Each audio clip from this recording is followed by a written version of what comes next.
तो कहते हैं यहाँ पर ननु प्रतीयमानस्य सर्वस्य आपसे निषेध किंचित न अवशिष्यते। प्रतीयमान संपूर्ण जगत का निषेध हो जाने पर कुछ भी शेष नहीं रहता। किंचित न अवशिष्यते, अतः इसलिए कथम शिष्यते यद तदेव, कैसे शेष रहता है। अतः ये तो हो गया ना। अच्छा ये हो गया था 33 चलेगा। कहते हैं नेति नेति नेति नेति श्रुति बाद योग्य बाधित्वा। जो नेति नेति है ना, श्रुति बाद के योग्य को बात करके बाधितम अशक्यत्वम है ना, बाधितम अशक्यम अवशेष्यति इति युक्तम। बाद के योग्य को बात करके अब जो बाद के करने के योग्य नहीं है वो अवशेष रहता है, ऐसी इति युक्तम कहा गया। तत्र कीदृशम बाधितम अशक्यम, किस प्रकार के बाधित करने के शक्य, और कीदृशम बाधितम अशक्यम, ऐसे वियोग से हो जाने पर तद उभय विभाज्य दृश्यते। कौन बात करने के योग्य, कौन बात करने के योग्य नहीं है, इसको विवाह करके दिखलाते हैं। इदम रूपम तु यद यावत तत्यक्तुम शक्यते खिलम अशक्यो हिनदम रूपः स आत्मा बाध वर्जितः। कहते हैं इदम रूपम यत यावत, यत जितना यावत है वह त्याग करने के लिए अखिल तत् वस्तु को संपूर्ण को। इदम रूपम यद यावत तत् अखिल तत् अखिलम त्यक्तुम शक्यते। जो इदम का विषय बनता है, जितना भी इदम या जो कुछ भी इदम का विषय बनता है वह सारा कुछ त्याग करने के लिए समर्थ हो जाता है ना, शक्ति समर्थ है। और जो कहते हैं जो इदम का रूप है, जो इदम ही है, क्योंकि जो इदम का रूप नहीं बनता है, इदम का विषय नहीं है, ऐसे जो सब है आत्मा वह उस इदम का विषय नहीं है, वह अशक्य बाधितम, बात करने के लिए शक्य नहीं है। स आत्मा बाध वर्जिता, वह आत्मा बाध से रहते हैं, आत्मा इदम का विषय नहीं बनती। तो आत्मा इदम का विषय न होने से बाध से रहता आत्मा उसको बात करने के योग्य नहीं है, अतः नहीं की जा सकती बात। किसका निषेध है, बात है निषेध। कहते इदम रूपम इति एवं रूपम दृश्यत्वेन अनुभूयमानम रूपः रूपम स्वरूपम यस देहादेश तद इदम रूपम। कहते हैं जी इदम रूप है, इति इदम रूप है ना, इति एवं प्रकार का रूप दृश्य रूप से अनुभूयमान ऐसे रूप को, स्वरूप को, ऐसे जिसका है, ऐसे देह आदि का, तद उसको कहते हैं इदम रूपम। तू अवधारण निश्चय अर्थ में कहते यद यावत, जितना भी कुछ पदार्थ है, यद यावत जो दो पद हैं, दो पद सर्वदृश्य उपसंग्रहार्थम, संपूर्ण दृश्य को ग्रहण करने के लिए है ना। कहते हैं एवं च सती, ऐसी प्राप्ति हो जाने पर यह दृश्य जो अकेला है संपूर्ण दृश्य, उस दृश्य को त्याग करने के लिए शक्यते समर्थ हो जाता है, संपद्यते है ना। जो इदम का विषय बनता है सार उसको त्याग करने में समर्थ हो जाता है, संपादन किया जाता है। अनिदम रूप पृथक चेतनत्व इदंता चेतनत्वेन इदंतया अवगंतुम अयोग्य। कहते जो पृथक चेतन है इदंत रूप से जानने के योग्य नहीं है, ऐसा जो साक्षी परमात्मा अशक्य है। किसके लिए शक्य नहीं है, त्यक्तुम, त्याग करने के लिए शक्य नहीं है। ही इति निपात रूप से प्रसिद्ध दोधन करने के लिए त्यक्तुम, त्याग करने, त्यक्तु का त्याग करने वाले कर्ता का स्वरूपत्व होने से तद ये त्याग अयोग्यता सूचयति, वो त्याग करने वाले त्यक्ता का आत्मा स्वरूप होने से उसका त्याग नहीं कर सकते, त्याग की अयोग्यता को दिखलाते हैं। फलितम कहते जो बात से रहते साक्षी है वह स आत्मा अहंकार आदि का, कहते हैं ये बात का साक्षी, बात से रहते साक्षी परमात्मा स आत्मा अहंकार आदि दृश्य से रहते है ना, न अहंकार आदि दृश्य के साथ, अहंकार आदि जो दृश्य बनते उसके समान नहीं है ना। अहंकार आदि जो अहंकार आदि दृश्य ऐसे उस दृश्य के साथ अहंकार आदि का विषय वो नहीं बनती। आत्मा जो आत्मा है ना, अहंकार आदि का विषय बनता, अहंकार आदि का विषय नहीं बनती। इस विषय न बनने के कारण वो कैसी रहती है, आत्मा त्याग सबका साक्षी है, वो किसी का विषय नहीं बनती।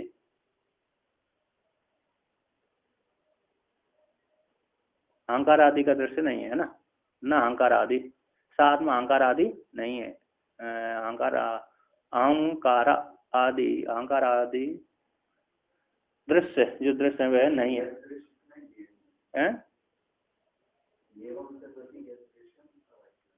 अहंकार का विषय नहीं, अहंकार आदि है, अहंकार न अहंकार आदि दृश्य कोटि है, है ना, अहंकार आदि का विषय नहीं है। दृश्य कोटि के अहंकार तो दृश्य को त्याग करने के योग्य है, अहंकार है, अहंकार को हटा देते हैं, दृश्य कोटि में आते हैं। यहाँ पर के 33 नंबर दिए इधर तो न अहंकार आदि, अहंकार आदि आत्मा नहीं है, दृश्य है ना, दृश्य नहीं है, दृश्य इत्यर्थ। अहंकार आदि कैसे दृश्य होते हैं, किंतु आत्मा अहंकार आदि का विषय नहीं होती, अहंकार आदि की जैसी नहीं है जिसको त्याग किया जाए। आत्मा अहंकार आदि की जैसी नहीं है, जैसा अहंकार आदि दृश्य हो गए उस प्रकार आत्मा भी दृश्य नहीं, अहंकार जैसी नहीं है जिससे त्याग करने के योग्य हो, है ना। दृश्य होती जो अहंकार अंतःकरण का विकार है तो उसको त्याग कर देते हैं, अहंकार त्याग करना चाहिए, ऐसा रूढ़ भी है। अहंकार का त्याग, सर्व त्याग, योग वशिष्ठ में आता है सर्व त्याग करो, यानी अहंकार का त्याग करो, किंतु आत्मा को कोई त्याग नहीं कर सकता। कहते भवतु हो आत्मनो अबाध्यत्वम, आत्मा का प्रकृति में क्यों आया तुम, प्रकरण में क्या प्राप्त हुआ, तो कहते हैं सिद्धम ब्रह्मणि सत्यत्वम ज्ञानत्वं तु परोपरेरितम स्वयमेवानुभूतित्वाद इत्यादि वचन स्फुटम। कहते ब्रह्म में से सत्यत्व सिद्ध हो गया, ज्ञानत्व तो पहले ही वर्णन कर दिया गया है ना, ज्ञान तो पहले से ही रीतम, पूरा ही रीतम पहले ही कथन कर दिया, और ब्रह्म में सत्यत्व सिद्ध हो गया।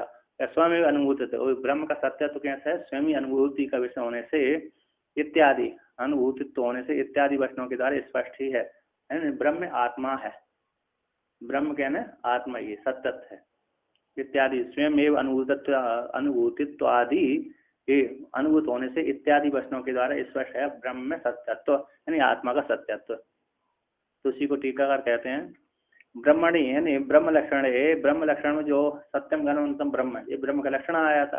तो ब्रह्म के लक्षण में जो सत्यत्व आदि कही अभितम कथितम कहा गया तद वह आत्मनि सिद्धतम, आत्मा में क्या हो गया, सिद्ध हो गया। सत्यम ज्ञानवंतम ब्रह्म, ये तैत्तिरीय उपनिषद की श्रुति आई है, तो उसमें जो ब्रह्म का लक्षण क्या दिया, सत्य ज्ञान, ज्ञान तो पहले सिद्ध हो गया संबित शब्द से, कहते सत्यत्व, तो आत्मा में भी सत्यत्व सिद्ध हो गया। ब्रह्म के लक्षण में सत्यत्व शब्द आया, वो आत्मा में ही सिद्ध हो गया, स्वयं का बात नहीं होता, आत्मा में ही सिद्ध हो गया। भवतु सत्यत्व हो, आत्मा में सत्यत्व, ज्ञानत्म, तो ज्ञानत्म कथम, किस प्रकार से आत्मा में ज्ञानत्व होगा, कहते कथम ज्ञानत्म कथम, किस प्रकार से, इति आकांक्षा हो जाने पर, कहते तत् पूर्व में उपादितम, ज्ञान का तो पहले ही आत्मा में पूर्व से उत्पादन कर दिया गया, उपादितम दिखला दिया गया, कह दिया गया, कथन कर दिया गया। स्वयं एवं अनुभूतित्वादिति विद्यते न अनुभाव्यता, कहते स्वयं ही अनुभूतित्व, आत्मा स्वयं आत्मा का अनुभव के गम है, उसका सब आत्मा संपूर्ण जगत को अनुभव प्रकाशन करते, किंतु उसको अनुभव करने वाला, प्रकाशन करने वाला कोई दूसरा नहीं है, ये पहले आ चुका है ना, 3:13 का है ना, फिर क्यों लगे प्रकरण, अच्छा प्रकरण है, प्रकरण है ना, स्वयं एवं अनुभूतत्वात्, आत्मा स्वयं ही अनुभव का विषय होने से, विद्यते है ना, न अनुभविता विद्यते, आत्मा को अनुभव करने वाला, प्रकाशन करने वाला कोई दूसरा नहीं है। इत्यादि वचनों के द्वारा ज्ञान रूपत्व पहले ही सम्यक रूप से कह दिया गया। तो कहते ननु सत्यत्व ज्ञानत्व दोनों आत्मा का सिद्ध हो जाने पर भी अनंतत्व न घटते, है ना, सत्यत्व ज्ञानत्व आत्मा में सिद्ध हो गए, ठीक है कोई बात नहीं, तो अनंतत्व आत्मा में घट नहीं रहा, ब्रह्म नहीं, कहते ब्रह्म में भी तत्व उसकी सिद्धि नहीं होती, इतिहास ब्रह्म में भी आत्मा, ब्रह्म में आत्मा का, आत्मा अनंत है, ऐसे ब्रह्म में भी उसकी सिद्धि नहीं है, तत्व से आत्मा का ब्रह्म में भी तत्व से आत्मा की सिद्धि नहीं है, संबंध नहीं है, ऐसी आशंका हो जाकर ब्रह्म में तावत साध्यति, ब्रह्म में पहले दिखलाते हैं, और ब्रह्म में आत्मा, ब्रह्म में जो अनंत है वो आत्मा का ही अनंत है, जो आत्मा में अनंत है वो ब्रह्म में का ही अनंत है, अनंत अनंत सत्यम ज्ञान अनंतम ब्रह्म, तो अनंत ब्रह्म में दिखलाते हैं, तो वो जो अनंत ब्रह्म है वो आत्मा का ही है, जो आत्मा का अनंत है वो ब्रह्म का ही है। तो कहते हैं यहाँ पर न व्यापित्वाद देशनोन्तो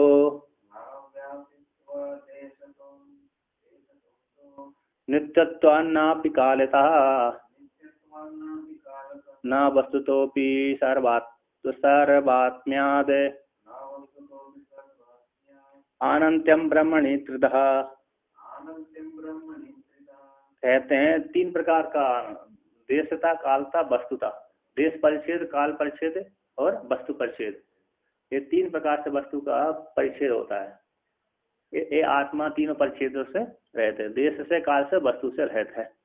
ना व्यापित, संपूर्ण जगत को व्याप्त करने वाला होने से ही देश तो देश से अंत नहीं होता, देश से उसको व्याप्त नहीं किया जाता। परमात्मा को देश से व्याप्त नहीं किया जा सकता, अंतन व्याप्त है देश से। क्यों नहीं? क्यों? संपूर्ण जगत को व्याप्त करने वाला होने से। अयम आत्मा ना देश तो व्याप्तम अर्हति व्याप्तत्वात्। है आत्मा है, देश से व्याप्त होने के योग्य, देश से परिच्छिन्न होने के योग्य नहीं है। कैसे? देवदत्त इस देश में, दूसरे देश में नहीं है ना। देश परिच्छिन्न हो जाता है, ऐसे नहीं। आत्मा सभी जगह गई, आकाश समान व्यापक होने से आत्मा देश से परिच्छिन्न नहीं होती। इस देश में देवदत्त, उस देश में नहीं है, परिच्छिन्न हो जाता है। नहीं, ऐसी बात भी नहीं। आत्मा सभी जगह, जैसे आकाश सभी जगह गया हुआ, उस प्रकार आत्मा भी सभी जगह गया हुआ है। कहते हैं अंतत्व रूप से उसको व्याप्त हो जाएगा, देश काल से हो जाएगा। आत्मा जैसे मैं आज पैदा हुआ, कल मर गया, तो आत्मा को काल से, ब्रह्म को काल से माप लिया जाता है। मृत्यु देवता सभी को काल से नापती है करना। नित्य होने, नित्यत्व। अयम आत्मा अयम आत्मा कैसे? अयम आत्मा अरे नित्यम, अयम आत्मा सत्यत्वम नित्यत्वम। अयम आत्मा त्रिकालाबाध्यत्वम नित्यत्वात्। अयम आत्मा त्रिकालाबाध्यत्वम अर्हति नित्यत्वात्। या तो तीनों कालों से बाद से रहते, नित्य होने से। कहते ना भी काल से भी उसका बाद नहीं होता है ना। कालस्य अपि कालत्वात्। अयम आत्मा कालस्य कालत्वात्। है जो आत्मा है, काल का भी काल होने से नित्य है। कहते नित्य होने से ना भी कालता, काल से भी उसको परिच्छेद की प्राप्ति नहीं होती। कहते वस्तु तो हो जाएगी, है ना। जीवात्मा, परमात्मा और ईश्वर को लेकर के आत्मा का वस्तु को परिच्छेद से आत्मा ब्रह्म में परिच्छेद हो जाएगा। कहते ना वस्तु तो पी सर्वात्मा। कहते वस्तु रूप से भी उसका परिच्छेद नहीं होता। क्यों? सार्वस्म्याद। सभी में आत्म रूप से भावना सभी के साथ जुड़ी हुई है, कोई इससे नहीं जुड़ी आत्मा, ऐसी बात नहीं है। ईश्वर, जीव और ब्रह्म में कोई भेद नहीं है। सर्वात्मा, सर्वात्म भाव के, सर्वात्म भाव को कहते हैं सार्वात्म्यात, है ना। सभी के साथ आत्म रूप से जुड़ी है इस साथ। और सर्वात्मा भवा इति सर्वात्म्या, है ना, सर्वात्मा उसकी स्थिति। हाँ, दूसरा नहीं आता। जीव जो ईश्वर आदि है, उपाधि से युक्त है, और उपाधि से रहित परमात्मा सभी जगह गए हुआ है, उपाधि से युक्त है। जीवात्मा ईश्वर ब्रह्म में है ना, उपाधि परिच्छेद मात्र है, उपाधि रहित आत्मा सभी के साथ जुड़ी हुई है। देवदत्त यज्ञदत्त सब में आत्मा गई हुई है। तो इसलिए देश वस्तु से भी परिच्छेद की प्राप्ति नहीं होती। इसलिए अनंतम ब्रह्मणि त्रिवत। इस प्रकार ब्रह्म में तीन प्रकार से आनंद स्थित है, अनंतम स्थित है। आनंद है ना, आनंद परिच्छेद नहीं होता, वो आनंद कहलाता है। कहते हैं इसमें, यहाँ पर कहते हैं अरे अत्यंत भाव है ना, ये उर्ले घटो नास्ति। कैसे ये उर्ले घटो नास्ति, यहाँ पर कैसे अत्यंत भाव से परिच्छेद वस्तु की प्राप्ति होती है। कहते अत्यंत भाव का प्रतियोगी भाव, अत्यंत भाव का प्रतियोगी भाव देश परिच्छेद होता है। ये उतले घटो नहीं, ये भूतल में घट नहीं है ना, उस भूतल में घट है, तो देश परिच्छेद हो गया। कहते अत्यंत भाव का जो प्रतियोगी भाव देश परिच्छेद होता है। एक देश में रहता है, दूसरे देश में नहीं रहता। तो इसलिए आत्मा ऐसी भी बात नहीं, एक देश में अत्यंत भाव भी उसमें नहीं है। इस देश में है आत्मा, उस देश में नहीं है, तो अत्यंत भाव भी नहीं है। तो प्राग भाव प्रतिद्वंद सा भाव होगा, है। तो आत्मा जैसे घट है, घट का प्राग भाव है, और प्राग भाव और अनंत प्रतिद्वंद सा भाव है। फूट गया तो उसका अभाव हो गया, है ना। अभी नहीं फूटा था, घट बना हुआ, फिर वो फूट दिया तो अत्यंत भाव हो गया। क्या हो गया? प्रतिद्वंद सा भाव हो गया, है ना। तो यहाँ पर कहते प्राग भाव प्रतिद्वंद सा भाव का प्रतियोगी भाव जो काल परिच्छेद कहलाता है। इस काल में अरे घट नहीं था, अगले काल में घटा, इससे अभाव था प्रतियोगी, जिसका अभाव वो उसका प्रतियोगी होता है ना। घट बना हुआ है, उसको फोड़ दिया। ये तत्काल में घट नहीं था, उसको भाप कर बना दिया, तो घट कपाल दो को जोड़ दिया, घट बन गया। अब वो कहते घट तो बन गया, उसको दंड से फोड़ दिया, तो क्या हो गया, प्रध्वंस भाव हो गया उसका। प्रध्वंस भाव अनंत बोलते हैं, नित्य मानते हैं। कहते इस काल में नहीं था प्रध्वंस भाव, फिर बाद में इस काल में प्रध्वंस भाव हो गया। हाँ, तो नित्यत्व मतलब जो प्रतियोगी नहीं है, प्रागभाव प्रध्वंस भाव का जो प्रतियोगी नहीं है। यहाँ पर प्रागभाव प्रध्वंस भाव का प्रतियोगी भाव जो काल परिचित कहलाता है ना, तो एक काल में रहता है, दूसरे काल में नहीं रहता। ये सभी आत्मा नहीं है, एक काल में हो, भूतकाल में हो, भविष्य में ना रहो। जैसे भूत कहने से अरे वर्तमान भूतकाल में अभाव है और वर्तमान काल में दिख गया, कहते वर्तमान इसके बाद वर्तमान में दिख रहा है घट, भविष्य काल में नहीं दिखता। काल परिच्छेद, ऐसा काल परिच्छेदी आत्मा का नहीं है। तीन कालों कहते अन्योन्य भाव, देवदत्त यज्ञदत्त, देवदत्त में यज्ञदत्त का भाव नहीं है। अन्योन्य भाव से वस्तु परिच्छेद हो जाएगा। कहते अन्योन्य भाव का प्रतियोगी जो भाव परिच्छेद कराता है। अन्योन्य भाव कैसे होता है, वस्तु परिच्छेद। अन्योन्य भाव का प्रतियोगी जो भाव है वस्तु परिच्छेद कराता है।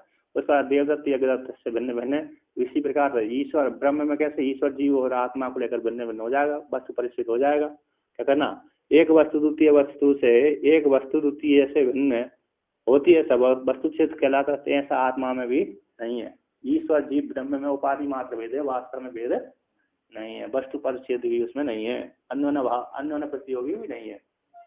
इस प्रकार से ये तीन वर्णन किए है ना। तो यहाँ पर टीकाकार कहते देखिए आप, कहते नित्यम विभुम सर्वगतम सुसूक्ष्म, और मुंडकोपनिषद का है परमात्मा नित्य विभु है, सर्वगत सुसूक्ष्म है। आकाश स्वत सर्वगत से नित्यम, दूसरी श्रुति आती है आकाश समान व्यापक है, सर्वगत है, नित्य है। नित्यो नित्यानाम चेतन चेतनाम, एक कठोपनिषद नित्यों में नित्य है, चेतनों में चेतन है ना। चेतनों में क्या है, चेतना वालों में चेतन स्वरूप है, नित्यों में नित्य रहता है। एक श्वेता श्रुति है इदम सर्वम यदा एम आत्मा, है सब कुछ आत्मा ही है। यदा एम आत्मा है सब कुछ, इदम सर्वम है सब कुछ आत्मा है। जो भी देख रहा है वो सर्व सारा आत्मा ही है। इदम को त्याग कर दिया, आत्मा से सोची, बात सामान्यकरण हो गया। कहते हैं सर्वम ही ये तद ब्रह्म, सब कुछ ब्रह्म ही है। ब्रह्म वेद ब्रह्म एवं भवति, ब्रह्म एवं इदम सर्वम, ऐसा कुछ ब्रह्म है। इत्यादि श्रुतियों के द्वारा, इत्यादि श्रुतियों में व्यापित्व नित्यत्व सर्वात्मत्व प्रतिपादन, व्यापत्व व्यापित्व का भी है, नित्यत्व का सर्वात्मक का प्रतिपादन होने से ब्रह्म में तीन प्रकार के त्रिविधम, तीन प्रकार के भी आनंद है। देश काल वस्तु परिच्छेद से राहित्यम स्वीकार सुई अभ्युपेयितव्यम, स्वीकार कर लेना चाहिए।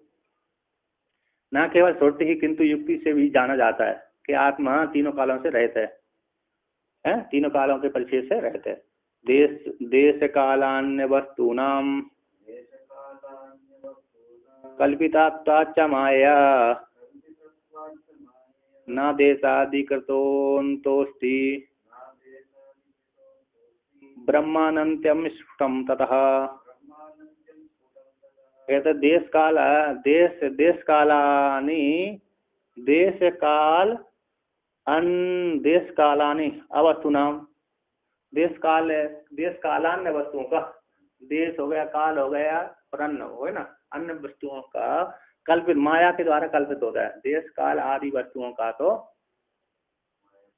है ना, देश हो गया काल, पारमार्थिक सत्य नहीं है। ऐसे देश काल आदि वस्तुओं का तो माया के द्वारा अन्य वस्तु हो गया, अन्य वस्तु हो गया। कालानि, कालादि शब्द करेंगे, देश काल, काल तो एक ही है, तो काल भी तीन ही है। चलो देश तो बहुत हो गया, मथुरा देश ओमकार देश हो गया, और काल भी भूतकाल भविष्य काल वर्तमान काल, और वस्तु वस्तु हो गया है ना। कालानि बहुवचन, तो क्या सारे क्या देश काल अन्य वस्तुओं का, देश और काल और अन्य वस्तुओं का कल्पित हो, किसके द्वारा कल्पित है, वो माया के द्वारा अधिष्ठान रूप कर परमात्मा कल्पना की गई है। रस्सी में अज्ञान के द्वारा सर्प की कल्पना की गई है।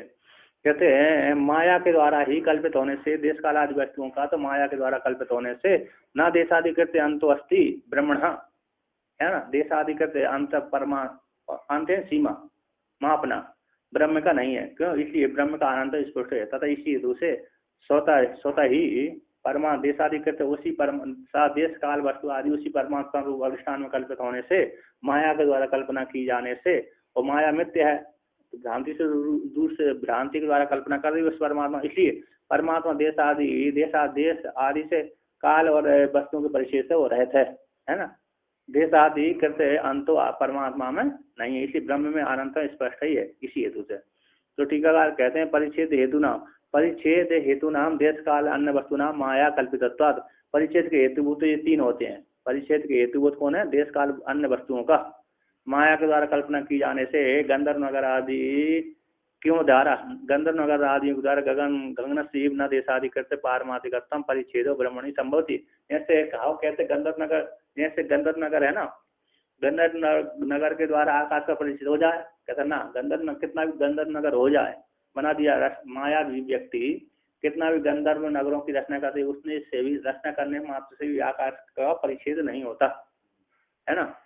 तो गंधर्व नगर आदियों के द्वारा गगन गगन शिव जैसे गगन के साथ तो ना देशादि जैसे गगन का परिच्छेद नहीं होता, उसी प्रकार देशादियों के द्वारा पारमार्थिक उसे परिच्छेद ब्रह्म में संभव नहीं है ना। कितना ही गंधर्व नगर रचना कर दो फिर भी आकाश का परिच्छेद नहीं होता। उसी प्रकार कितनी ही कल्पना कर दो ब्रह्म तब भी, देश काल आदि वस्तुओं की कल्पना कर दो तब भी ब्रह्म का परिच्छेद नहीं है। अतः या तो इसी हेतु से अतः इसी ब्रह्म परिच्छेद गंधर्व नगर आदि कल्पित वस्तु के मिथ्या होने से परिच्छेद की प्राप्ति न होने से अतः इसी हेतु से ब्रह्म में अनंत, ब्रह्म में कैसा अनंत है तावत व्यक्तम स्पष्ट ही है। उसी को वर्णन करते श्रुति कहते हैं तद एतत् सत्यम आत्मा ब्रह्म, जो तद तद है ना, तद एतत् तद भय एतत् सत्य आत्मा ब्रह्म ही है, जो सत ब्रह्म ही आत्मा, तद एतत् जो सत्य है वह सत्य आत्मा वह ब्रह्म ही है। तद एतत् सत्यम वे जो सत्य आत्मा वह ब्रह्म ही है। नृसिंह उत्तरी तापनी है, नृसिंह उत्तरी तापनी उपनिषद का है। हाँ इसके ऊपर शायद अरे पंचदशिकार ने टीका इसको भाषा लिखा है, इसलिए ज्यादा उदाहरण इसके देते हैं।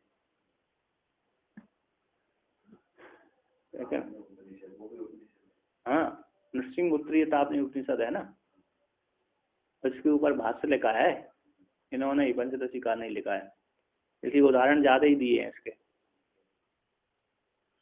कहते ब्रह्मात्म एव अत्र ही एवं न विचिकित्स्यम ओ इति ओम सत्यम आत्मा एव नृसिंहो देवो ब्रह्म भवति। कहते हैं ब्रह्म ही आत्मा अत्र यत्र यहाँ पर कहते हैं ब्रह्म आत्मा ही है, ब्रह्म आत्मा ही अत्र यहाँ पर एवं प्रकार से न विचिकित्सम है ना, संशय नहीं करना चाहिए। ब्रह्म ही आत्मा, आत्मा ही ब्रह्म है और ब्रह्म ही आत्मा और आत्मा ही ब्रह्म है, इसमें कोई संशय नहीं। एवं प्रकार से न जो विचिकित्सम संशय नहीं करना चाहिए, संशय से रहते है, आत्मा ही ब्रह्म है। क्या कहते हैं ओम इति ओम सत्यम ओम सत्यम, ठीक है आत्मा ही ब्रह्म है। ओम बाणम, ओम का अर्थ क्या होता है? ओम सुकृतम, ठीक है। तो ओम कहते हैं ऐसे सत्य आत्मा ही नृसिंह, और आत्मा ही के नृसिंह देव है ब्रह्म भवती। आत्मा जो आत्मा ही कैसे नृसिंह है, विष्णु भगवान है नृसिंह व्यापक रूप विष्णु भगवान नृसिंह देव, क्योंकि नृसिंह ने ही उपदेश किया होगा वहां पर।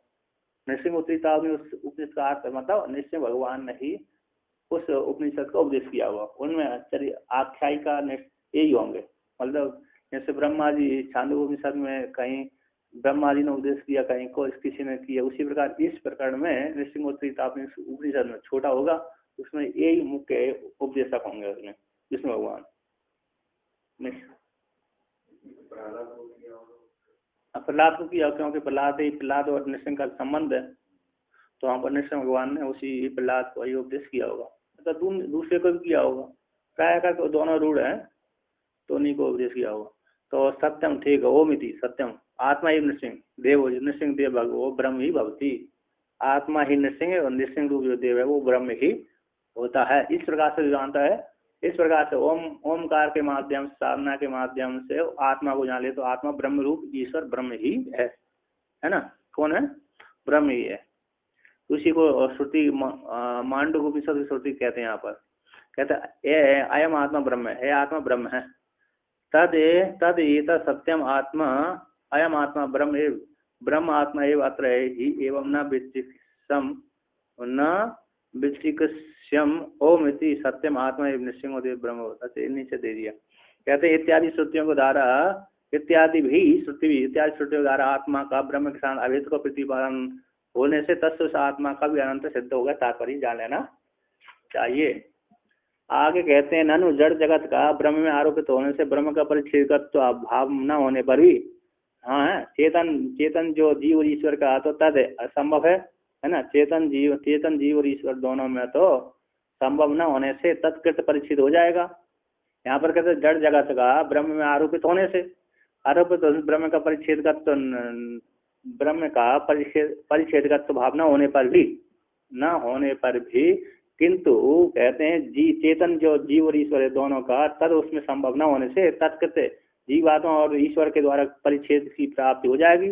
तो अनंत जो परिच्छेद होने से ब्रह्म का अनंतम न संगच्छते, ब्रह्म का कैसे ना अनंत नहीं घटेगा, इतिहास शंका को लेकर कहते क्यों नहीं घटेगा, तय सिद्धांति कहता है तय दोनों का जीव और ईश्वर को औपाधिक होने से पारमार्थिक सत्यत्व का अभाव होने से, जीव ईश्वर कैसे औपाधिक है और पारमार्थिक सत्य नहीं है, पारमार्थिकत्व अभाव होने से न तय दोनों का वास्तविक परिच्छेद, उन दोनों के द्वारा उन दोनों को होने पर भी, जीव और ईश्वर के होने पर भी वास्तविक परिच्छेद का हेतु और दोनों वास्तव परिच्छेद का हेतु नहीं है ना, अभाव होने से न दोनों का वास्तविक परिच्छेद में हेतु, उन दोनों को मान लेने पर उपाधि वाले हैं कि पारम रूप से ब्रह्म के परिच्छेदक में हेतु नहीं है। तो कहते हैं सत्यम ज्ञानमनंतम यद ब्रह्म तद वस्तु तस्य तत् ईश्वरत्वं च जीवत्वं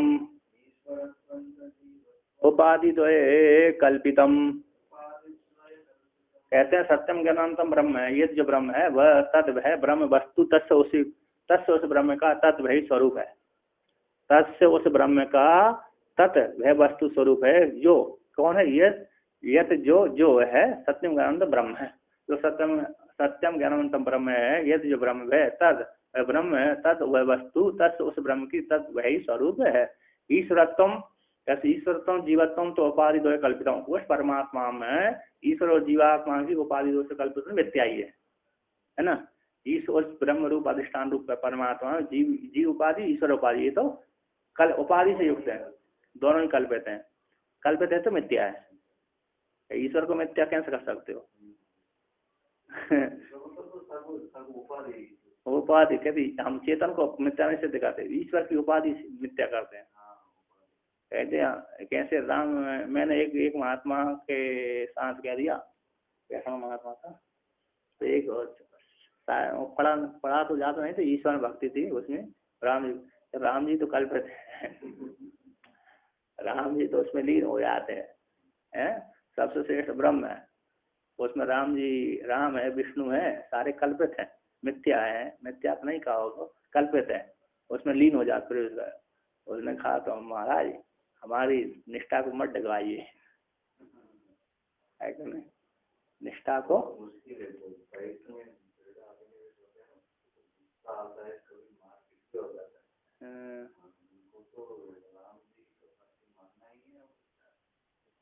छोड़ना पड़ेगा, जब तक वो खुद कुछ करके कुछ नहीं हुआ है तो मान होता है तभी उनको करेंगे, नहीं तो नेक्स्ट लेवल में कुछ होगा। मैंने बहुत थोड़ा जिला के देखा है, बहुत गुस्सा आता है लोगों। हाँ तो छोड़कर नहीं आगे नहीं बढ़ता। मेरे साथ था वो, तो उसने देख लिया था, मैंने बोल दिया, मैंने उससे पढ़ा था, तो मैंने तो उससे ऐसे बोल दिया, तो उसका महाराज हमारी निष्ठा को मत डुबोइए। कोई बात, मैंने उसने कहा मैंने तो प्रकरण आया था ऐसे हो रहा था, आपको निष्ठा के दिखाने के लिए ऐसा नहीं कहा मैंने, आपको नीचे दिखाने के लिए मैंने ऐसा नहीं कहा, वो तो ऐसा प्रकरण आया था, तो किसी ने पूछा था, तो कहते हैं वहाँ ये सत्यादि रूपम ब्रह्म, जो सत्यम ज्ञानांतम ब्रह्म रूप है, तद वस्तु तद वही पारमार्थिक उसका सत्य, तत् उसका वही जो सत्य ज्ञानानंद ब्रह्म है, तद वह वस्तु ब्रह्म की तद वही स्वरूप है ना, तद वही पारमार्थिक तत्व उस ब्रह्म का, यह लोक प्रसिद्ध ईश्वरत्व जीवत्वम और ब्रह्म का है ना, यद ब्रह्म का वही पारमार्थिक स्वरूप है तत्व उस ब्रह्म का, अतः यद लोक प्रसिद्धम ईश्वरत्व जीवत्व तद बक्षमाण उपाधि द्वय के द्वारा उस परमात्मा में कल्पित है ना। यद लोक प्रसिद्ध जो ईश्वरत्व जीवत्व है तद बक्षमाण उपाधि द्वय के द्वारा कल्पितत्म परमात्मा में, अतः इसलिए कल्पित होने कारण जड़ के समान ईश्वर जीव और ईश्वर दोनों का भी तत्परिच्छेदकत्व अभाव होने से और परमात्मा का परिच्छेदगत उनमें नहीं है। ब्रह्म का परिच्छेद जीव और ईश्वर को मान लेने पर जड़ होने से, मिथ्या होने से वो परिच्छेदगत उनमें दोनों में नहीं है। उन दोनों के माध्यम से परिच्छेद ब्रह्म का नहीं होता, तब परिच्छेदगत का अभाव है। इति भाव अतः ब्रह्म में इनके रहने पर कल्पित होने से, मिथ्या होने से उपाधि उनकी मिथ्या है। चेतन उपाधि नहीं है, चेतन उपाधि नहीं होती। उनमें जो उपाधि है जीवत्व धर्म और ईश्वरत्व धर्म, ये नाम मात्र है, उपाधि है। नाम मात्र से रहित हो, परमात्मा में परिच्छेद से रहित है। तो कहते किम तद उपाधि द्वयम, वे उपाधि द्वय क्या है? इतिहास काल से हो जाने को उन्होंने दोनों प्रकार हुए, दोनों उपाधियों को क्रम से दिखलाने की इच्छा से आदि में ईश्वर उपाधि भूत शक्ति को निरूपण करते हैं।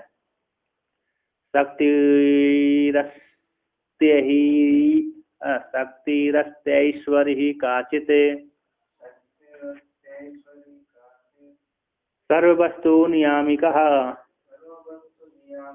आनंदमयमारभ्य गूढ़ा सर्वेषु वस्तुषु। कहते हैं ईश्वर की जो शक्ति है, ईश्वर ही शक्ति अस्ति, परमात्मा की जो ईश्वरी शक्ति है, काचित संपूर्ण वस्तुओं को नियमन करने वाली है। परमात्मा की जो ईश्वरी शक्ति है संपूर्ण वस्तुओं को नियमन करने वाली है। आनंदमय आदि से लेकर ब्रह्म पर्यंत तक संपूर्ण वस्तुओं में छुपी हुई है, वो भी छुपी हुई है। परमात्मा की जो शक्ति है ना, वो भी संपूर्ण वस्तुओं में कैसी है? छुपी है, सभी को बस शासन करना है। ईश्वर की जो शक्ति है ना, ईश्वर की शक्ति ईश्वरी, ईश्वर की शक्ति ईश्वरी, और शिव की शक्ति भवानी, आचार्य की स्त्री आचार्याणी, अध्यापक की स्त्री अध्यापिका, उपाधि चलती है उससे। लघु तद्धित में बढ़ते आते हैं। तो कहते हैं जो जैसे उपाधि पुरुष है उसी प्रकार की, उस प्रकार की पति की स्त्री पत्नी, पति की स्त्री पत्नी, पति पत्नी दोनों ही है समान। आचार्याणी आचार्य, तो कहते हैं आनंदमय से लेकर के संपूर्ण वस्तु में छुपी हुई है। कहते हैं ऐश्वरी ईश्वर उपाधि विधाय, ऐश्वरी है नहीं, ऐश्वरी ईश्वर उपाधितया ईश्वर संबंधी, ईश्वर की उपाधितय रूप से ईश्वर के साथ संबंध रखने वाली, काचित सदा सत्य आदियों के द्वारा, सदा सत्य आदियों के द्वारा भी है ना, यहाँ पर गलत हो गया है।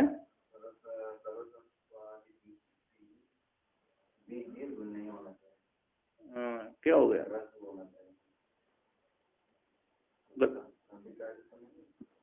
बताओ।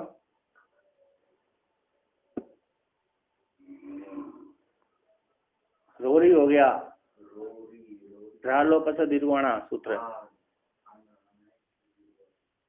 तो कहते हैं सदा का काचित सदा सत्य आदि रूपों के द्वारा उसको वर्णन करने के लिए शक्य नहीं है। कौन सी? ईश्वर की शक्ति, सर्व वस्तु को और संपूर्ण वस्तुओं को नियमन करने वाली, सर्वेशाम सभी के अंतर्याम, कहते सभी के भीतर, सभी सर्वेशाम अंतर्यामी ब्राह्मण उक्त, अंतर्यामी ब्राह्मणों के द्वारा कही गई है। अंतर्यामी ब्राह्मण व्याकरण उपनिषद में, तो सभी के भीतर पृथ्वी आदि, कहते हैं पृथ्वी आदि नाम नियम में वस्तु नाम नियमन करती शक्ति रहती है। कहते अंतर्यामी ब्राह्मणों में कही गई पृथ्वी आदि पंचभूतों को, पृथ्वी आदि जो पंचभूतों आदि हैं उन सबको नियमन करने वाली वस्तु, नियम में वस्तुओं को ऊपर, नियम में वस्तुओं को भीतर नियमन करने वाली शक्ति परमात्मा की है। वो सभी को नीचे सभी के भीतर प्रवेश करके शासन करती है। अंतर्यामी अक्षर ब्रह्म, अक्षर परमात्मा अंतर्यामी शक्ति है ना। और अंतर्यामी ब्राह्मण का पृथ्वी, पृथ्वी जिसको नहीं जानती, पृथ्वी के ऊपर जो शासन करता है, पृथ्वी जिसका शरीर है, पृथ्वी जिसका शरीर और पृथ्वी के भीतर रहकर पृथ्वी जिसको नहीं जान पाती, पृथ्वी जिससे निर्जन होकर के अपना कार्य करती है।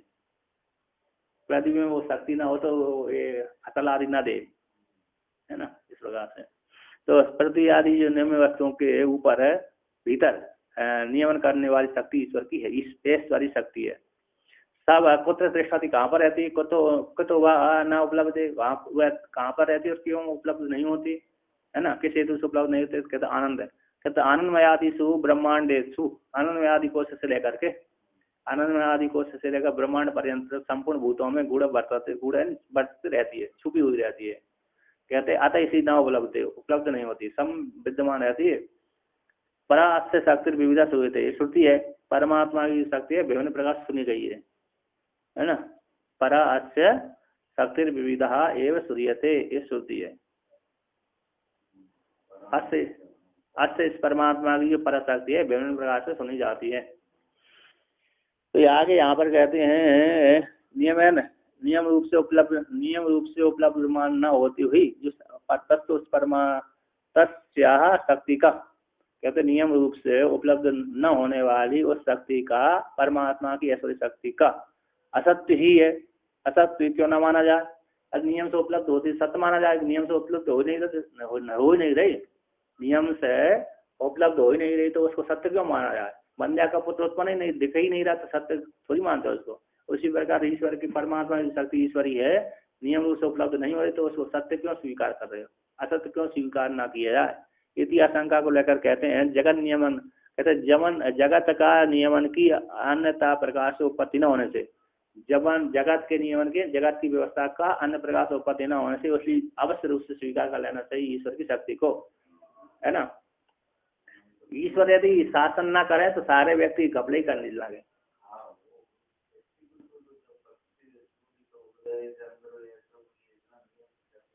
और नहीं नहीं, उसी प्रकार राजा का दंड ना हो तो प्रजा उसकी गड़बड़ हो जाती है। जिस राजा के ऊपर, जो राजा शासन नहीं करता, दंड नहीं देता, तो उसकी प्रजा कैसी हो जाती? सारे घपला घोटाले करते रहती है। और जो राजा देगा दंड देने लगा तो सारी उसकी जो प्रजा है, मंत्री अधिकारी, उस घोटाला करना बंद कर देते हैं। जानते हैं कि यदि हमने घोटाला किया, पकड़ा गया तो सीधा मृत्युदंड मिलेगा, इसलिए घोटाला नहीं करते। कहते वस्तु धर्मानियमेरन सत्यानैव यदा तदा अन्योन्य धर्म सांकर्याद विप्लवेत जगत खलु। कहते हैं यदा, जिस काल में वस्तु धर्म को नियमन करने वाली शक्ति को जब नहीं स्वीकार करेंगे, है ना, नियमेरन, वस्तु धर्म को नियमेरन स्वीकार नहीं है, नियम को ऊपर शासन करना, नियम में वस्तु के धर्म को शक्ति के द्वारा, कहते हैं शक्ति के द्वारा वस्तु के ऊपर नियमन करने के लिए यदा, जिस काल में स्वीकार नहीं करेंगे, वस्तु के ऊपर शासन करने वाली शक्ति को स्वीकार, वस्तु व्यवस्था बनाने के लिए, वस्तु की व्यवस्था बनाने के लिए, वस्तु के ऊपर शासन करने के लिए शक्ति का स्वीकार, शक्ति को स्वीकार, शक्ति के द्वारा नियमन, शक्ति के द्वारा नियमन होने वाली वस्तु को, होने वाली वस्तु है ना, वस्तु के धर्म कैसे शक्ति के द्वारा नियमन होते हैं, ऐसी शक्ति को जब यथा जिस कारण स्वीकार नहीं करेंगे तथा उस काल में अन्य धर्म की संकल्प हो जाने से संपूर्ण जगत विप्लव को प्राप्त हो जाएगा। सभी के ऊपर शासन करने वाली शक्ति को, व्यवस्था को संपादन करने वाली शक्ति को यथा जिस काल में स्वीकार नहीं करते, उस काल में कहते हैं अन्य धर्म की संकरता से जगत, संपूर्ण जगत कैसे विप्लव आपको प्राप्त हो जाएगा, है ना।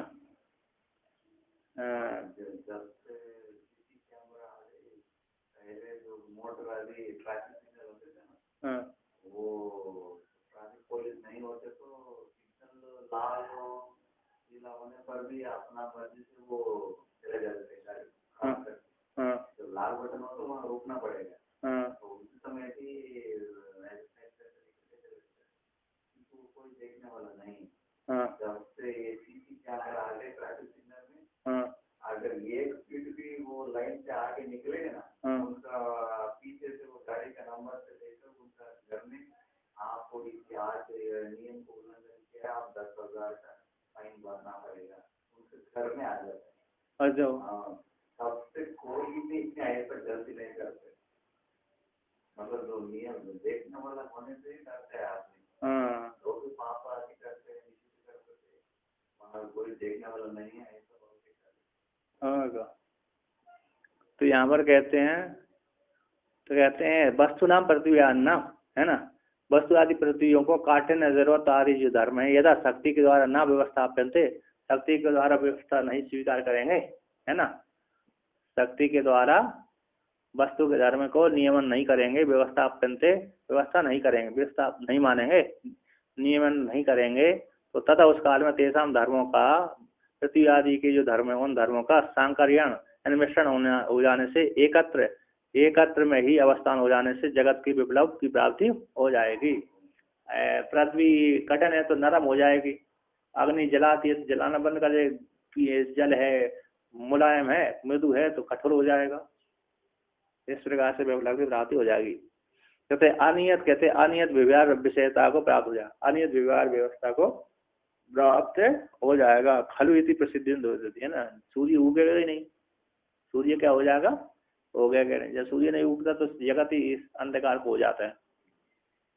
कहते ननु जड़ जगत नियम का तो नहीं युजते, जड़ प्रकृति का तो जगत के ऊपर शासन ठीक नहीं है, नहीं युजते है ना। उसकी ईश्वर की शक्ति कैसी हो, जड़ है, जड़ है तो परमात्मा की शक्ति जड़ है, जड़ शक्ति अस्य शक्ति का जगत को नियामक जगत के ऊपर शासन करती है, ठीक है नहीं है, ना युजते इतिहास अंग लगा कहते ना। चित छाया वेशता शक्ति से चेतन विभाति सा तत्शक्त्युपाधि संयोगाद ब्रह्मैवेश्वरतां व्रजेत। चित छाया के वेश से वह शक्ति चेतन के साथ भाषित होती है गाड़ी वाहन है ना, वाहन में जब चेतन बैठ जाता है तो वो चेतन जैसी प्रतीत होती है ना। जब पेट्रोल डाल करके व्यक्ति चलाने वाला हो जाता है चेतन जैसी प्रतीत होती है। चित छाया के वेश से वह शक्ति चेतन की जैसी भाषित होती है। तत्छाया तत्शक्ति की उपाधि संयोग से तत्व परमात्मा शक्ति रूप उपाधि के संयोग से ब्रह्म ईश्वरता को सृष्टि कर देती है ना। शक्ति रूप उपाधि के संयोग से परमात्मा की शक्ति है, तत्व शक्ति रूप उपाधि के संयोग से ब्रह्म है ईश्वरता को चला जाता है, फिर ब्रह्म ईश्वर बन जाए, ईश्वर बन गया, शक्ति रूप स्वीकार करके ईश्वर जीव आदि तो ईश्वर बनकर सभी शासन करता है। तो कहते हैं यहाँ पर सर्व शक्ति चित छाया वेश से चिदाभास प्रवेश से है ना, चित छाया चिदाभास रूप प्रवेश से चेतन के समान चेतनत्व आपन्नम चेतना समान इव है ना, चेतनत्व आपन्नम चेतनत्व आपन्नम है इव भाते चेतना के समान चेतन के समान भाषित होती है, प्रतीयते विभाति प्रतीयते। कहते अतो इसलिए तस्य से परम शक्ति का नियमकत्व घटते। ये जो चिदाभास का जब प्रवेश हो जाता है चित शक्ति की छाया के वेश से चेतन परमात्मा की है ना, वैसा शक्ति चेत छाया के वेश से चेतन चिदाभास का प्रवेश हो जाने से चेतन परमात्मा का प्रवेश हो, चेतन की छाया का प्रवेश हो जाना, चेतन जैसी वो प्रतीत होती है, चेतनत्व आपको प्राप्त हो जाती है, चेतन के समान जैसी प्रतीत होती है। इसलिए इससे अस्त शक्ति का नियमकत्व घट जाता है, अंतर्यामी ईश्वर बन जाता है। क्या बन जाता है, अंतर्यामी ईश्वर बन जाता है। अस्तु हो ठीक है। प्रकरण में क्या प्राप्त हुआ, कहता शक्ति साचा असु शक्ति तत्शक्ति साचा असु शक्ति स्थिति कर्मधारय समय तत्शक्ति है ना, तत्शक्ति हो गई वो शक्ति की उपाधि से सैव उपाधि और शक्ति ही उपाधि है किसकी, परमात्मा की है ना, सब परमात्मा की उपाधि। तेन उस समाधि उपाधि के संयोग से संबंध से तस्मात् ब्रह्म ही सत्यादि लक्षणता को ईश्वरता को सर्वज्ञता धर्मता को धर्म योग्यता को विजित प्राप्त शक्ति संबंध परमात्मा अपनी शक्ति को स्वीकार कर लेने से जीवात्मा और ब्रह्म आदि ईश्वर आदि बन जाता है। ये इस प्रकार से आवासवाद ही तेसा उनका मत में परिवर्तती। नीचे के टीकाकार कहते हैं चिदाभास से स्वकीय संपर्क से चिदाभास से स्वकीय संपर्क से ननु ईश्वर का ननु तरी तो ईश्वर है, ईश्वर कौन होगा तरी तादृशी चिदा कहते स्वचिदाभास विशिष्ट यह शक्ति है, कहते तादृशी स्वचिदाभास से विशिष्ट यह शक्ति है, फिर अनादि अविद्या सब यही उपाधि है ना। तादृशी स्वचिदाभास से विशिष्ट यह शक्ति वे अनादि है अविद्या है, अनादि अविद्या सब यही उपाधि है। तत्संयोग से उपाधि रूप अविद्या रूप उपाधि संयोग से तत्तादात्म्य से अध्यास से तत्तादात्म्य तद अध्यास से उस परमात्मा के साथ अभ्यास हो जाने से ईश्वर बन गया। कहते इस प्रकार से एतन आभासवाद ही एतन इस हेतु से आभासवाद ही एव आभासवाद ही एतेषां मते इन वादियों के मत में यानी पंचदशी कार के मत में पंचदशी कार के मत एतन इस हेतु से आभासवाद ही एतेषां इनके मत में परिवर्तती द्योतते पर्यवसान सिद्ध हुआ, अर्थात आभासवाद को स्वीकार करते हैं। पंचोदश स्वीकार का क्या है? आभासवाद मत है। और भामतीकार का अवच्छेदकार मत है। विवरणकार का प्रतिबिंबवाद मत है। अवच्छेदवाद, अंतःकरण से अवच्छिन्न जीव, अंतःकरण अवच्छिन्न वाला जीव, ब्रह्म में कोई वो नहीं होता, प्रतिबिंब नहीं बनता, इसी अंतःकरण अवच्छिन्न वाला जीव है, जिनका आभासवाद है। और विवरणकार का प्रतिबिंबवाद है। जीव अपने ब्रह्म की ओर देखता है, ब्रह्म को नहीं, ईश्वर ही है। उस ब्रह्म का जो प्रतिबिंब है वो जीव है, वो जीव सत्य है। मतलब उपाधि परिच्छिन्न उपाधि छोड़ दिया, ब्रह्म और ईश्वर एक कर दिया तो एक हो गया। ब्रह्म और जीव और ईश्वर एक कर दिया तो ब्रह्म बन गया।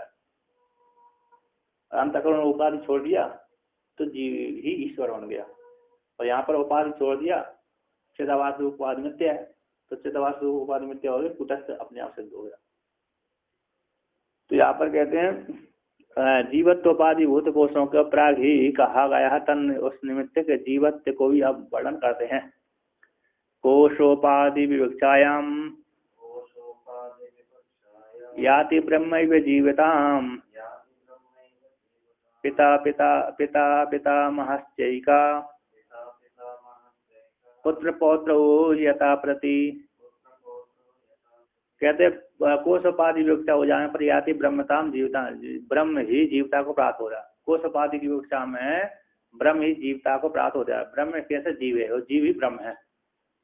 कोशोपाधि की विवक्षा हो जाने पर ब्रह्म ही क्या हो जाता है, जीवता, जीव भाव को प्राप्त हो जाता है। ऐसे पिता पितामह से एक पुत्र पौत्र, पुत्र और पौत्र की प्रति, वो पुत्र और पौत्र के प्रति एक ही पिता पितामह हो जाता है।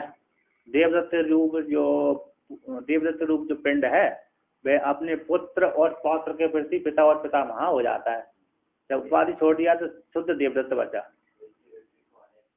संज्ञा हो जाती हैं। तो कहते हैं कहते हैं कोश एव, तो कहते हैं कोश एव उपाधि, कोश एव उपाधि, कोश ही उपाधि है, यदि कोशोपाधि, कोश एव उपाधि, कोशोपाधि, कोश ही उपाधि है। तद विवक्षा, उस कोशों की उपाधि की विवक्षा हो जाने पर, पर्यालोचन हो जाने पर, पर्यालोचन किए जाने पर, क्रियमाण किए जाने पर ब्रह्म ही सत्यादि लक्षण जो ब्रह्म ही जीवता में जीव विहार को प्राप्त, विषयता को प्राप्त होता है, गच्छति प्राप्त हो जाता है। ननु एक के ही विरुद्ध धर्मत्व द्वय योगित्वम युगपत न क्वापि दृष्टचरम। कहते एक ही, एक ब्रह्म के विरुद्ध धर्मत्व, जीव और ब्रह्म है ना, दो योगित्वम, दो के साथ संबंध, युगपत एक साथ ही, कहीं पर भी दे के नहीं गए, है ना, युगपत एक साथ है, जीव भी हो जाए ब्रह्म भी हो जाए। कहते पिता पिता, कहते देखे गए, लोक में देखे गए। कहते एक देवदत्त, एक काल में ही पुत्र प्रति, कहते पुत्रम प्रति पिता भगवती, पौत्रम प्रति पिता महावाती। एक ही देवदत्त रूप पिंड है, पुत्र के प्रति पिता हो जाते हैं और पौत्र के प्रति पितामह हो जाते हैं। एवं इस प्रकार से ब्रह्म भी कोश उपाधि की विवक्षा में जीव हो जाते हैं और शक्ति उपाधि की विवक्षा में ईश्वर हो जाता है ना। कोश की उपाधि में जीव बन जाता है और शक्ति को उपाधि की अपेक्षा में ईश्वर बन जाते हैं। जो दोनों उपाधि को छोड़ दिया तो ब्रह्म बन गया। ब्रह्म तो था ही है, कोश की उपाधि ले लिया तो जीव बन गया, कोश की उपाधि नहीं है तो ईश्वर बन गया। और कोश की उपाधि, दोनों कोश और उपाधि छोड़ दिया, कौन छोड़ दिया, कोश और शक्ति उपाधि छोड़ दिया तो ब्रह्म बन गया। शक्ति की उपाधि की विवक्षा में जीव ईश्वर हो गया, है ना। और क्या हो गया, शक्ति की उपाधि में ईश्वर हो,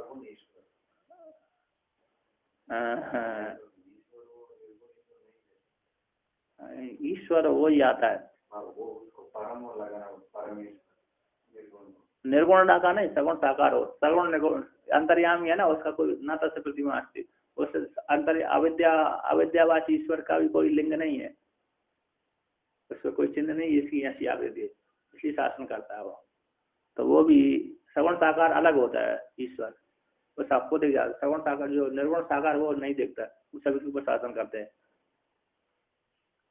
तो यहाँ पर कहते हैं पुत्र आदि, कहते वस्तुतः जीवत्व ईश्वरत्व ब्रह्म के नास्ति इति दृष्टांत को लेकर कहते पारमार्थ से जीवत्व और ईश्वरत्व है, ब्रह्म के नहीं है, वो तो उपाधि के धर्म थे। पुत्र आदि रविवक्षायाम न पिता न पितामह तद्वन्नेषु नापि जीवः शक्तिकोश विवक्षणे कहते हैं पुत्र आदि की विवक्षा न होने पर ना तो पिता रहता ना पिता मां रहता है, मात्र देवदत्त अकेला रहता है। पुत्र आदि की विवक्षा नहीं होगी तो वो पिता भी नहीं रहा। अब पुत्र है नहीं तो पिता कैसे कहेगा, और पुत्र का पुत्र है ही नहीं तो फिर उसको पिता माँ कैसे कहेगा, है ना। तो इस प्रकार से जब पुत्र और पौत्र नहीं है तो उसको पिता और पिता माँ भी नहीं हुआ, मात्र देवदत्त एक पिंड बोला जाता है। उसी प्रकार से जो उपाधि इस शक्ति उपाधि छोड़ दिया और कोष उपाधि छोड़ दिया तो शक्ति कोष दोनों की विवक्षा न होने पर वो परमात्मा ही शेष रहता है। परमात्मा ब्रह्म ही शेष निर्गुण निराकार परमात्मा ही अवस्थित रहता है, जाना जाता है। कहते हैं इदानीं उक्त ज्ञान को फलितम कहते हैं। या एवं ब्रह्म वेदैषा ब्रह्मैव भवति स्वयं ब्रह्मणो नास्ति जन्मातः पुनरेषा न जायते। जो साधक एवं प्रकार से ब्रह्म ऐसा ब्रह्म जान लेता है, ब्रह्म को जान लेता है, ये जो साधक एवं इस प्रकार से ब्रह्म को जान लेता है, ऐसा जानने वाला साधक है ब्रह्म ही भवति स्वयं ही ब्रह्म हो जाता है। ब्रह्मणो नास्ति जन्माता, ब्रह्म का जन्म नहीं होता है ना। अतः इसी ब्रह्म का तो जन्म नहीं होता, ब्रह्म जन्म भी नहीं है, जन्म होता भी नहीं है। अतः इस हेतु से पुनर्ना ये जाते, जब ब्रह्म को साक्षात्कार कर लिया, ब्रह्म को साक्षात्कार करने से जन्म नहीं होता है। अतः इसी कारण से पुनरेषा आज ये साधक की उत्पत्ति जन्म संसार रूप सागर को प्राप्त नहीं होता। ब्रह्म को जान लेने से ब्रह्म का नास्ति जन्म, ब्रह्म का जन्म है ही नहीं। अतः इसी हेतु से ब्रह्म का जन्म न होने से इसी हेतु से पुनः संसार को प्राप्त नहीं होता। कहते जो साधन चतुर्थ संपन्न है अधिकारी भाई, ये उस प्रकार से उक्त प्रकाश के द्वारा पंचकोश विवेक पूर्वक ब्रह्म को पृथक अभिन्न ब्रह्म को सत्ता लक्षण ब्रह्म को जान लेता है, साक्षात्कार कर लेता है। ऐसा साधक स्वयं ही ब्रह्म है, ये भक्ति स्वयं ही ब्रह्म हो जाता है। सब साधक है, कहते सब है यो हा भाई तत्परम, सा है या जो है ये तत्परम है, वो साधक ही ब्रह्म बन जाता है ना। कहते हैं ब्रह्म वेद ब्रह्मयो होती, ब्रह्म को जानने वाला ब्रह्म ही हो जाता है। ब्रह्म वेद आपनोति परम, ब्रह्म को जानने वाला ब्रह्म वेदता परमात्मा को प्राप्त हो जाता है, ब्रह्म को जानने वाले परमात्मा को प्राप्त कर लेता है इत्यादि श्रुतियों द्वारा। तथोपि किमादम, उससे कहते तथोपि इससे किम प्राप्तम इति आगे ब्रह्मणा न जायते मेरी देवा विवक्षित, परमात्मा विपक्षित ब्रह्म वेदता ना तो उत्पन्न होता है न मरता है इत्यादि श्रुतियों द्वारा ब्रह्म का ताव जन्म नास्ति। अतः इसी हेतु से विद्वान स्वात्म रूप से तद्रूपत्व को अवगम हो जाने से न जायते, न है ना, न जायते न सा पुनरावर्तते। खलाग्नि रुद्र उपनिषद है, वह पुनरावर्तते यानी इस लोक को पुनः लौट करके नहीं आता। इस प्रकार से वर्णन किया। तो इस प्रकार से आभासवाद, अवच्छेदवाद और प्रतिबिंबवाद, इनका मत कैसे हो गया। आभास मतलब जो आप चेतन का चिदाभास है ना, परमात्मा की छाया है, चिदाभास है। वो चिदाभास में ही कर्तव्य भोक्ता आदि होते हैं, उसी को ज्ञान होता है। वो कूटस्थ में आरोपण होता है, सेना करती है, राजा को फल से प्राप्ति हो जाती है ना। तो चिदाभास जान लेते मैं मिथ्या हूँ, तो मिथ्या होने पर फिर और कर्तव्य भोक्ता आदि का ज्ञान उसको नहीं होता, तो कूटस्थ असंग हो जाता है, तो ज्ञान हो जाता है। अंतःकरण में अविच्छिन्न कहते हैं, परमात्मा का प्रतिबिंब नहीं होता, अंतःकरण से अविच्छिन्न है। तो अंतःकरण अविच्छिन्न जीव को ज्ञान होता है। तो अंतःकरण अवच्छिन्न जब नष्ट हो जाता है, वहां अंतःकरण में ज्ञान होगा, तो वहां से जिसने अंतःकरण अवच्छिन्न जो बुद्धि उपाधि वाला है ना, बुद्धि उपाधि वाला जो जीवात्मा था, उसको जब ज्ञान हो गया तो ज्ञान हो तो अंतःकरण उपाधि रहित हो गई। जो उसने आरोपण किया था कूटस्थ में कि जीव है, तो कूटस्थ असंग हो जाता है, तो ज्ञान हो गया। अंतःकरण बुद्धि में ज्ञान, और ज्ञान होते ही वो कूटस्थ असंग हो गया और ये जड़ मिथ्या हो गया, बाधित हो गया। कहते जीव और प्रतिबिंब, जीव ईश्वर का बिंब, ईश्वर रूप बिंब का प्रतिबिंब जीवात्मा है। तो जीवात्मा ने परिच्छिन्न छोड़ दिया और ईश्वर ने अपरिच्छिन्न छोड़ दिया, तो असी पद के द्वारा एक कर दिया। क्या कर दिया। तो तत्वमसी, तो तत्व सर्वज्ञ तो परिच्छिन्नत्व को त्याग हो जाने से चेतन दोनों विलीन कर लिया, तो तत्वमसी के द्वारा महाभाव की सिद्धि हो गई। तो जीव ही ब्रह्म बन गए, जीव ही ईश्वर बन गया। और सर्वम खलु इदं ब्रह्म, सब कुछ जगह सब मिथ्या, सब जगह से ब्रह्म है। इस प्रकार से सबको त्याग, सब ब्रह्म नहीं हो सकता, घटपट आदि ब्रह्म नहीं हो सकते, तो सर्व का त्याग कर दिया, ब्रह्म शेष बचा। तो बात समाधिकरण के द्वारा आभासवाद सिद्ध हो गया। तो ईश्वर सर्वम में ईश्वर भी आ गया, जीव भी आ गया और ब्रह्म भी आ गया, है ना, और जगत भी आया। तो जगत ब्रह्म को छोड़ करके ईश्वर, जीव और जगत सबका बाद हो गया, मात्र ब्रह्म शेष बचा। इस प्रकार से आवासवाद सिद्ध हो गया। अंतःकरण में ऐसे उपाधि वाला जो अंतःकरण है, उपाधि वाला अंतःकरण, अंतःकरण में ही अज्ञान होता है। उसमें जब अंतःकरण उपाधि ने ज्ञान कर लिया, है ना, उपाधि वाला अंतःकरण उपाधि वाला जीव ने, अंतःकरण उपाधि वाले जीव ने जब जान लिया कि मैं, मेरा स्वरूप है कैसा है, मैं और परमात्मा में कल्पित हूँ, मुझ में अविद्या के द्वारा कथित भोक्तित है, कूटस्थ परमात्मा कथित भोक्तित नहीं है, मैं परमात्मा से जन्म, मेरा मूल स्वरूप परमात्मा है। इस प्रकार से अंतःकरण ज्ञान हो जाने से अंतःकरण रूप उपाधि हट गई, तो परमात्मा कूटस्थ जो परमात्मा असंग हो गया। असंग तो पहले ही था कि तुम मिथ्या आरोप हो गया, अंतःकरण उपाधि को आरोप कूटस्थ में मिथ्या आरोप सिद्ध हो जाता है। तो मिथ्या आरोप जब हट गया तो कूटस्थ असंग हो जाता है। इस प्रकार से क्या हो जाता है, ज्ञान हो जाता है। इस प्रकार से बाद कहते भगवान पंच अरे उन्होंने वर्णन किया कि अरे आप तो वेदांती एक मत वाले हैं, तो तीन प्रकार से आपके मत में विरोधाभास है, तो ज्ञान कैसे होगा। तो वहां पर सर्वसाचार्य भगवान ने श्लोक लिखा है, यया भवित पुंसाम सा एक प्रक्रिया साध्वी स्यात्। जिस प्रक्रिया से जिसको ज्ञान हो जाए वही वो प्रक्रिया साधु है। यया भवित पुंसाम, पुंसों को जिस प्रक्रिया के द्वारा आत्म सिद्धि हो जाती है, सा प्रक्रिया एवं साधु स्यात्, उस प्रक्रिया को साधु जान लेना चाहिए, चाहे अवच्छेद मान करके, चाहे विवरण आवास मान करके, चाहे प्रतिबिंब मान करके। इस प्रकार से वहां पर उन्होंने वार्तक में लिखा है। तो यहाँ पर कहते हैं तीसरी विद्यारम्भ में पंचदश्याम पंचकोश विवेक प्रकरण समाप्त। ओम।